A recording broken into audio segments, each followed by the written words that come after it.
You're sitting alone in the dark after another wrecked relationship, another missed opportunity, another decision you swore you'd never repeat, and yet, here you are again. The same shattered pieces in your lap, the same hollow ache in your chest, the same haunting thought slithers back into your mind. How did I end up here again? You were sure you had grown. You read the books. You listened to the podcasts. You swore you'd never let that pattern happen again. And still, like a moth hypnotized by flame, you returned, blindly, helplessly, to the same mistake. Why? Why do we, with all our intelligence, memory, and self-awareness, keep walking in circles, emotionally, relationally, spiritually? Why do the ghosts of our past keep resurrecting in new disguises? Why do the wounds we buried long ago find ways to bleed through every new chapter? There is something maddening about this repetition. It's not ignorance, because you know better. It's not forgetfulness, because the scars remind you every time. It feels like there is something deeper, more primal, orchestrating this hidden loop. Some unseen script playing behind the scenes of your life, compelling you to reenact the same emotional tragedies like a broken actor in an endless, tragic play. Carl Jung once said, "Until you make the unconscious conscious, it will direct your life, and you will call it fate." But what if the unconscious is not just a part of you? What if it is you, at least the version of you you've never truly met? How do you fight an enemy that lives within?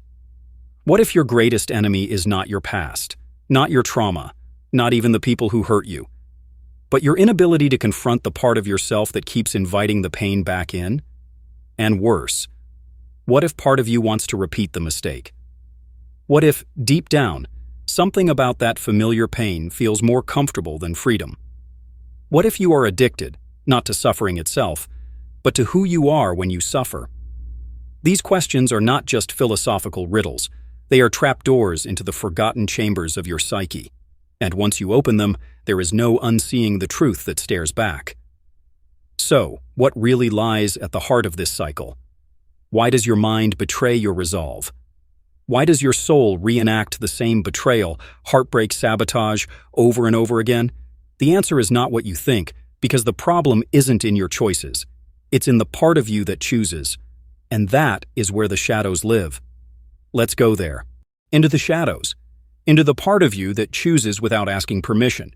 Into the silent architect of your repeated mistakes. This is the unconscious, the part of your psyche that Carl Jung spent his life mapping, not with charts or formulas, but with myths, dreams, and symbols. Because the unconscious doesn't speak the language of logic, it speaks in patterns, in compulsions, in symbols that echo across generations. You think you're choosing freely, but what if the chooser itself has been programmed, not by you, but by your pain? Think of it this way. Long before you had words to describe your fears, your nervous system had already recorded them. Long before you could explain betrayal, your body had already decided who felt safe and who didn't. You were imprinted by experience, emotionally tattooed by everything you couldn't control. And slowly, over time, your unconscious formed a kind of compass. But unlike a true compass, this one doesn't point north. It points familiar. Familiar, even if familiar means toxic. Even if familiar means empty. Even if familiar means the exact mistake you swore you'd never make again. Schopenhauer once wrote, "Man can do what he wills, but he cannot will what he wills." Let that sink in.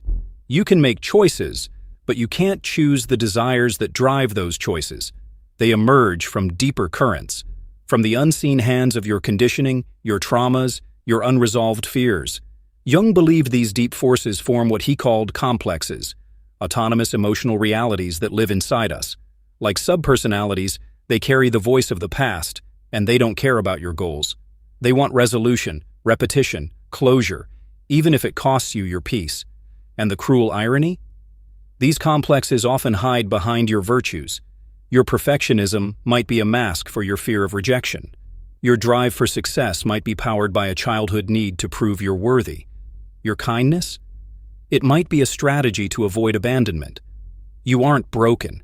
You're obeying a hidden script.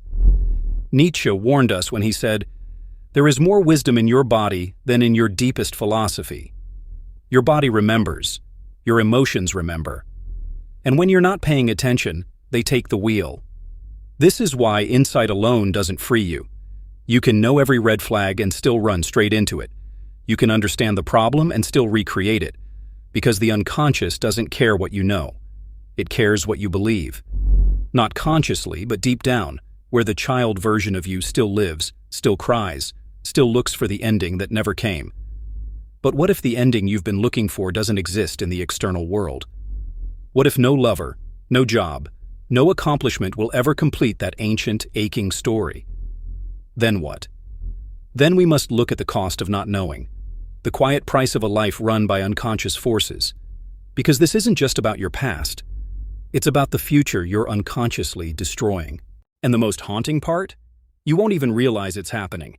You'll call it bad luck. You'll say, I guess I'm just not cut out for love. Or maybe some people just don't get to be happy. You'll rationalize the wreckage, make poetry out of pain, glorify your resilience while quietly bleeding behind the mask of strength. All the while, the same invisible script continues to play, whispering, let's do it again, one more time. This is the prison Carl Jung warned us about. Not bars or walls, but patterns, unseen, unquestioned, undeniably powerful. And while you believe you're moving forward, the walls only tighten around you. The consequences are subtle at first. You ignore red flags because chaos feels like home. You sabotage opportunities because success threatens the identity built around struggle. You choose partners who mirror your earliest wound because your nervous system confuses suffering with love. It's not just psychology, it's neurology. Your brain is wired for efficiency, not happiness. It seeks out the known, even if the known is misery. Familiar neural pathways fire like well-worn trails in a forest. The more you walk them, the deeper they dig into your identity. You're not just making the same mistakes, you're becoming them. And society? It doesn't help. It celebrates hustle without healing, progress without introspection, performance over authenticity. You're rewarded for hiding your pain well, for packaging your trauma into productivity. But inside, the same questions echo unanswered. Why am I always running? Why does joy feel foreign? Why do I fear peace more than pain? Because peace demands change, and change means loss, the loss of who you think you are. Sartre once said, man is nothing else but what he makes of himself. But what if you've been making yourself from blueprints you didn't choose? What if your entire sense of self has been shaped by forces you've never met? Childhood wounds, inherited fears, silent betrayals handed down through generations. This is not just a personal crisis, it's existential. A person who cannot escape their patterns becomes a culture that cannot evolve. Repeating cycles of fear, domination, avoidance, across families, communities, nations. And so, history bleeds, again and again. But the scariest part? You don't have to be evil to do harm. You only have to be unaware. And awareness is not simply knowledge, it is courage. The courage to see, clearly, painfully, truthfully, how you've built your own prison, one familiar brick at a time. But here's the question that breaks the spell. What if this cycle isn't your destiny, but your doorway? The pattern is not your punishment, it's your mirror.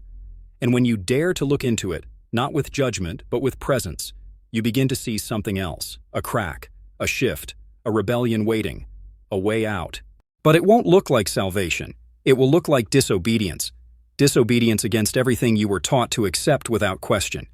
Against every inherited belief that told you to stay small, stay quiet, stay afraid. The rebellion begins not with grand gestures, but with the quiet refusal to betray yourself again. You've lived so long under the rule of the unconscious that freedom will feel unnatural at first. That's because freedom requires responsibility, not for what happened to you, but for what you do next. And this is where most people turn back, because it's easier to stay in the comfort of suffering than to walk into the chaos of transformation. But if you dare, if you really dare, to become conscious, the entire architecture of your life begins to tremble. Jung called this the individuation process, the journey of becoming whole. Not perfect, not enlightened, whole, which means integrating the very parts of you you've spent years avoiding. Your rage, your shame, your envy, your grief. The parts that disrupt your image of who you think you are. To reclaim them is an act of spiritual war. And this war is not fought outwardly. It is inward, a turning back toward the forgotten self, the younger self, the wounded self, not to indulge in their pain, but to witness it, to finally give it what it never had: attention, compassion, and truth. This is the paradox. The only way to move forward is to go back. Not to relive the past, but to reclaim the power you left behind there. You begin by noticing the impulse before the action, the trigger before the reaction. You pause, you breathe, you question. Is this mine? Or is this my mother's fear, my father's silence, my culture's shame? And then, with trembling hands, you choose differently. Sometimes that means saying no when every part of you fears abandonment. Sometimes it means letting go of someone who feels like home, but only because they echo your earliest pain. Sometimes it means telling the truth you've hidden even from yourself. In those moments, you fracture the old identity, the one built on compliance and survival, and you begin crafting a new one, built on intention, awareness, and depth. Look at those who've done it: the mystics, the exiles, the revolutionaries of the self. They didn't escape their pain. They descended into it, mined it, made art from it, made meaning from it. And in doing so, they became something rare: awake. Because to be awake in a sleeping world is not a gift, it is a responsibility. It means seeing clearly what others deny. It means choosing consciously what others repeat unconsciously. It means living not as a reaction, but as a response. And once you taste that kind of freedom, you can never go back.